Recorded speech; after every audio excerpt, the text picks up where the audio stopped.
Hi guys, welcome back to my channel. Kelvin here. According to a recent study, it was found that 75% of Singaporeans are falling behind their retirement plans. Wow, you guys are GG lor. And at the same time, many old Apek and old Ama are regretting not planning earlier for their retirement. They be like, "Aiya, 早知道, if I know I'm going to retire, I would have planned earlier lah." But good news, if you guys have not retired yet, all hope is not lost. Unless you are retiring tomorrow, then a bit hard to plan. Anyway, in this video, I will show you a potentially good tool to plan for your retirement that's called Your Financial OneView by OCBC. I will share with you why I like it and how you can use it to plan your finances so that you can retire with enough money. No, not only that, so that you can also quite big. But before I start, I would greatly appreciate it if you can help to tap the like button. In return, I will show you a lion with a fish body sprouting water into the river. Alright, let's start right now. So, just in case you're blur and don't know what's OCBC Financial OneView, let me quickly tell you what it is. In late 2020, the Singapore government came up with something called Singapore Financial Data Exchange or SGFindex in order to help Singaporeans better understand and plan their finances. Now, here's a special thing about SGFindex. It lets you put a lot of finance-related infos from all over the place, like your bank balance from 7 banks, your SRS account, CPF investments, CPF balance, IRAS assessable income, HDB loan, credit card debt, and so on. It'd be like data from everywhere. After you pull the data, then what? So here's where OCBC Financial OneView comes into play. After it has your data, you will look at your finances and be like, you GG lor. Just kidding, it doesn't do that. Instead, the OCBC Financial OneView will analyze your finances and investments and tell you where you are. Do you have a surplus of money, aka rich boy, or you don't have enough yet? It will let you know how much extra you need for your financial goals like your retirement and your children's education. Anyway, enough talking, let me just show you how it works. To access it, you just open up the OCBC app. Here, you will see your Financial OneView. Tap on it. So right now, I've linked up with all my banks and it will tell me how much assets I have in total. You can see that I have linked OCBC, DBS, HSBC, so it can show how much I have in each bank account. By the way, it's not only savings, it also includes investments like unit trust or even your SRS account that you have with the bank. But take note that the data is not real time. The numbers you see here are just a snapshot at the end of the previous month, and it doesn't update by itself. Instead, you have to manually sync the data to update. Scrolling down, I can see how much I owe everyone. Like, I don't owe Citibank anything, I owe DBS a bit of money, HSBC gave me $2 cashback, and oh my god, I owe a lot of house loan to UOB. But I didn't owe anything to HDB because I didn't take HDB loan. Further down, you can also see your CPF balance and your excess income from IRAS. Unlike bank balance, the data from CPF and IRAS are real-time. Here's something interesting. You can also expand each card to see more details. For example, I can see my CPF balance breakdown and my IRAS info. As an added bonus, if your IRAS is not on gyro, OCBC lets you check your outstanding balance and pay using the app. So you don't have to go downstairs and use AXS machine to pay. This is what I call technology.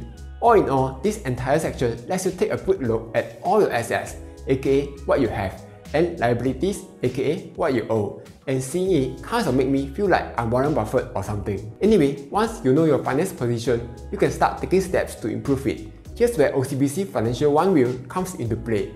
It lets you plan your finances using this data. Right at the bottom, you will see Plan for your retirement. Tap on it. You can then plan your savings goal and your life goals. I will show you life goals first. Here, it already has two pre-made life goals for you: retirement and child's education. Let me try out retirement planning.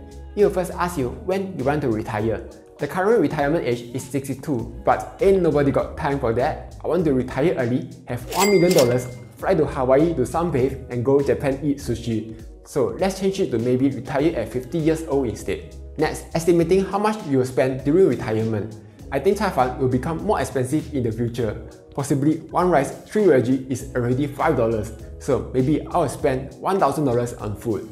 I want to travel after I retire. So travel maybe $500 per month. For utilities, let's try $500. For others, let's try $1,000 per month. Wow, my expense is $3,000. That's called inflation. Okay, next, the app will show you how much income you'll be getting based on available data. For example, it estimated that my CPF payout is $2,180. If you check the CPF payout details, you can see that it chose the standard plan for me. But you can always choose a different payout plan based on your preference.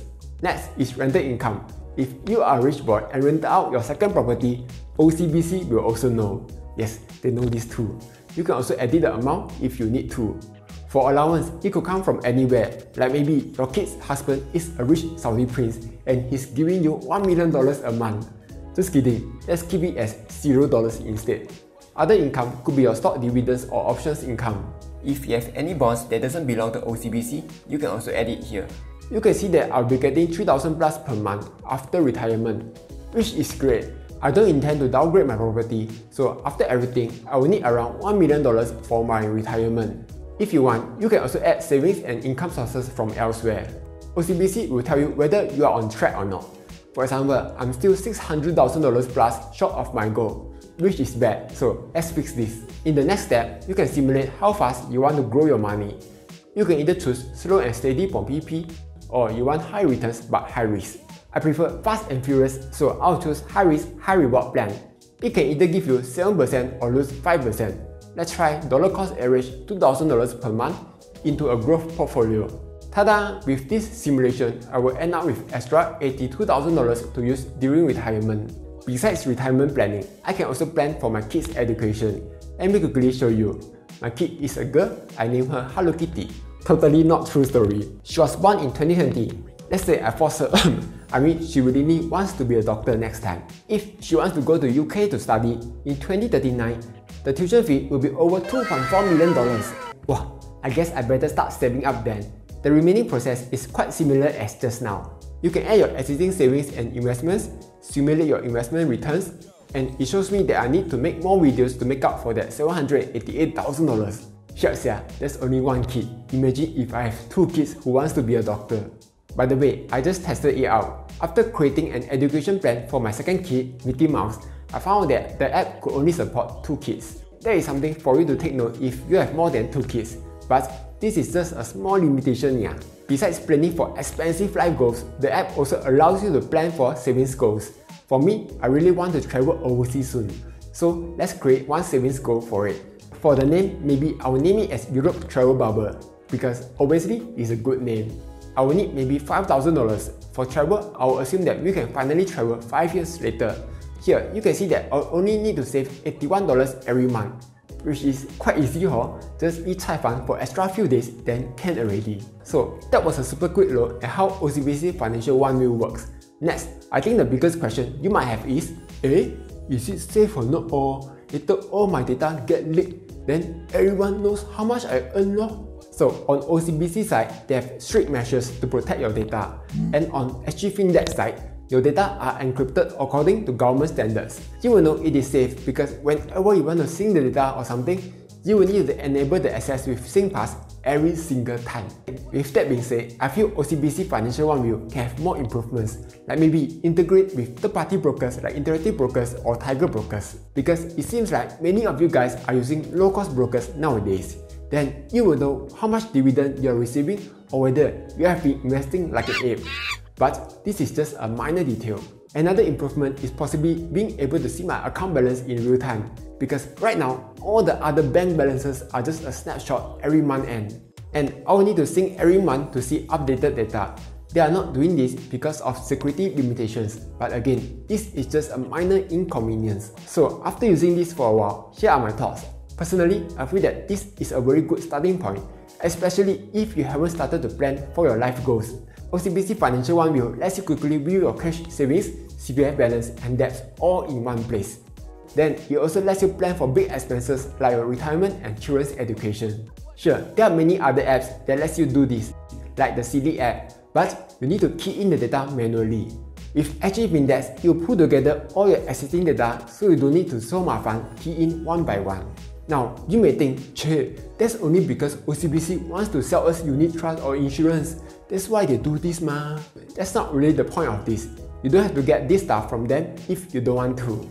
Like personally, I get my insurance from elsewhere and I do my own stock investments in Interactive Brokers. The purpose of this app is mainly to help us plan our finances, which I felt it does quite well. So anyway, this is my review on OCBC Financial OneView. Do check it out if you want to kickstart your financial planning. Or if you're using it, let me know what you like or what you don't like about the platform. Like, share, and subscribe as I'll be posting every Monday, Wednesday and Friday.